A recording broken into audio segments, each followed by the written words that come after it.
Hi guys, welcome back to another video. We're doing Sit Down Saturday today, and today we're not actually going to be talking about anything relevant to the Booktube community, which has been the theme previously as the community as a whole. Today we're actually going to be doing something that's sort of book related. Today I want to do a little discussion about what I think could be the most important thing to the success of a book, and that is the suspension of disbelief.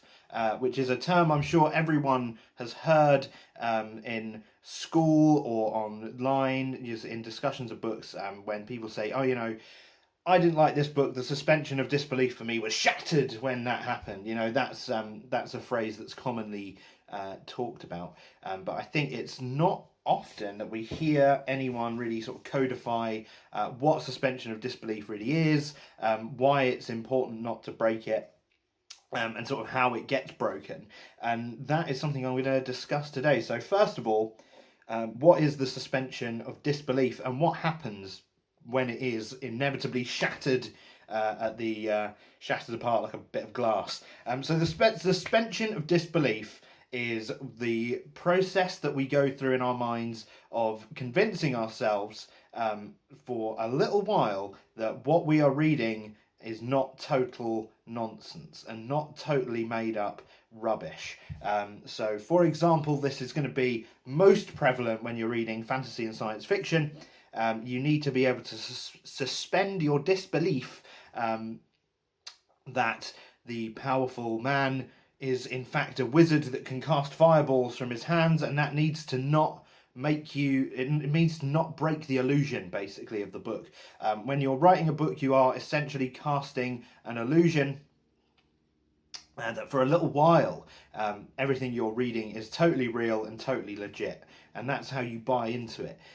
When suspension of disbelief is shattered, that ruins that illusion for you. So you'll read something that is just, it will take you out of the story, and it will unpause that disbelief button in your head. It will turn off that little voice it will turn on that little voice in your head that's saying, this isn't real, what I'm reading is made up rubbish, and now I don't care.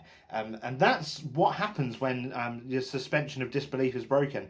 You lose a lot of that investment that you had in the characters and the story and their journey, because now you don't believe any of it. I had this experience very strongly when I was reading City of Ashes, the second Mortal Instruments book, because Clary started talking about real world things that I was familiar with.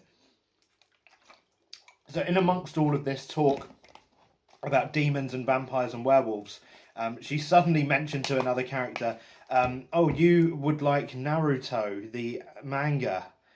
And that shattered my suspension of disbelief so hard, because it's so unbelievable with everything. It doesn't mesh with the rest of it, and that is sort of how suspension of disbelief really gets broken.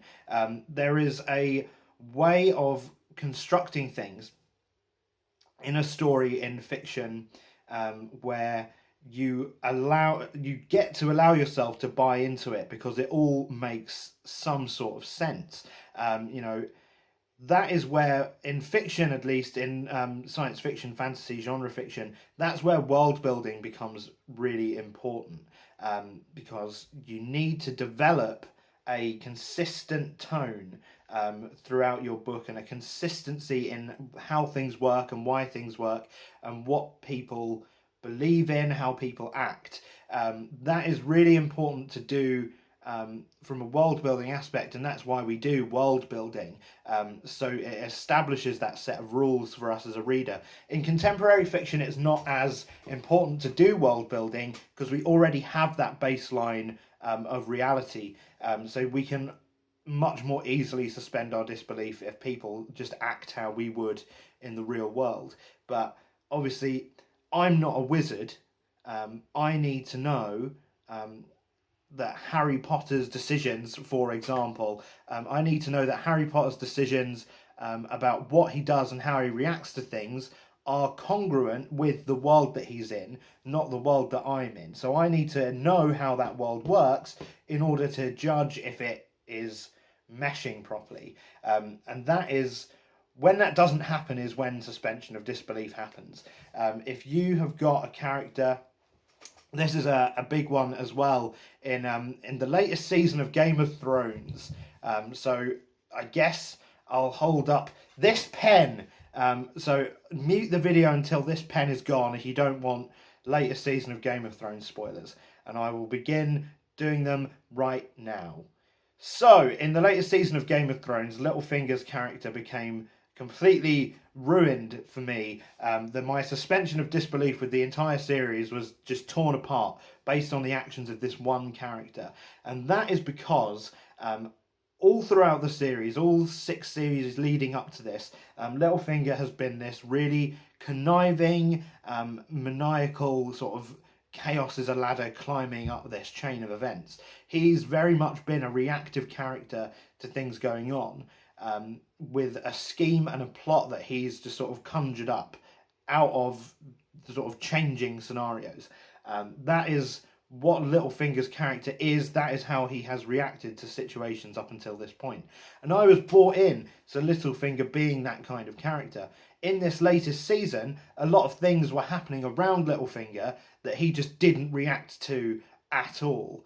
And it wasn't really explained very clearly why this character shift happened. It was very sudden, and as a result, I was like, well, it's all bollocks. It's all bollocks. All they want to do is make Littlefinger not react to things now, because that's how they need the story to work. It's not a legitimate reaction. And that is why that has been ruined, and now I can't take any of the rest of it seriously, because in my brain now, I'm looking at things going, why did they do that? For story reasons. Not, oh yeah, this is a character living his life. This is now, he is an actor man saying these words because these words were on page. So that's that example. Pen going down now. Right, so basically, to sum all that up, suspension of disbelief is when you buy into a character because of a consistency in the way they act, the way they react to things, and those things being sort of meshing with your understanding of how people would react in that situation.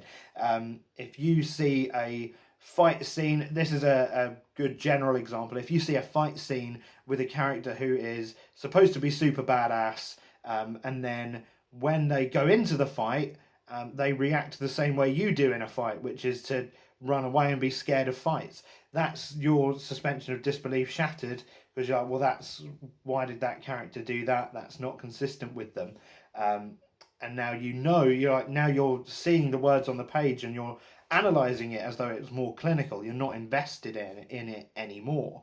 And similarly, if you've got a character who would never get in a fight, and then gets into an argument with someone and suddenly reveals they're a super badass, that is also suspension of disbelief shattering. That is something that happens in a lot of books that I've read that are not so good. There is, let's use Strange Practice as an example for this one.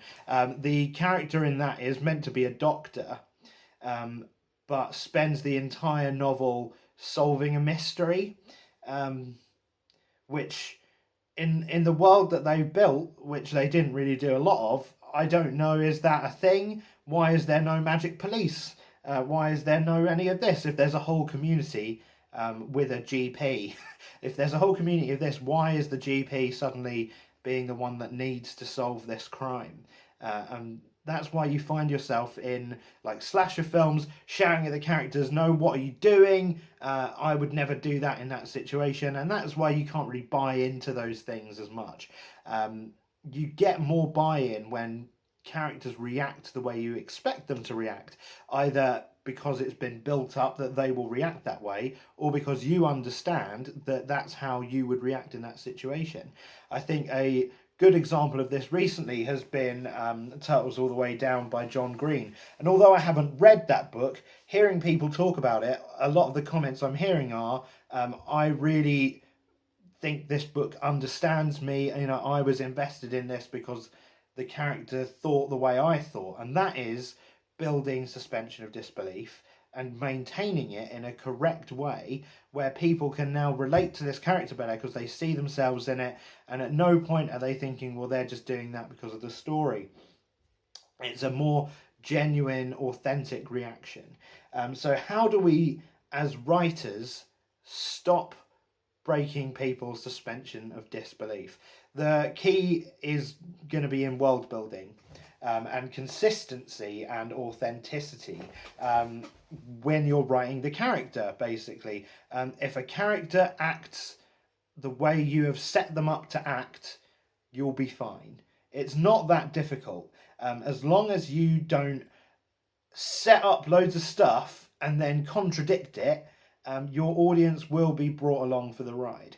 As long as you sell what you have built up, people will buy into it. As long as you believe in it, and as long as your character believes in it. That's why it's so important for characters to have a really strong motivation, because it allows you to build the character's reactions towards making their goal a reality, and most of the time a reader will be able to buy into that. You will want something for a character as a reader if the character shows they legitimately want it and there's authenticity there. You know, if we're looking at villains, for example, the main reason that most villains fail is because there is this breaking of suspension of disbelief. There is a lack of authenticity in a lot of villains, in that what they want, we don't believe they really want it, because we don't see them struggle for it, we don't see them do anything for it, they just sort of do things. And they might show up to menace the protagonist every now and then, but they don't really have a goal. And that's why strong villains in our minds are the ones that have more buy-in with what they're after, and it's shown in the text that they want this more than we give them credit for, maybe. You know, so Voldemort, for example, we're told over and over again that his plan is to destroy Muggles, but he doesn't really do any of that. He just tries to kill Harry Potter, even though he's a little schoolboy.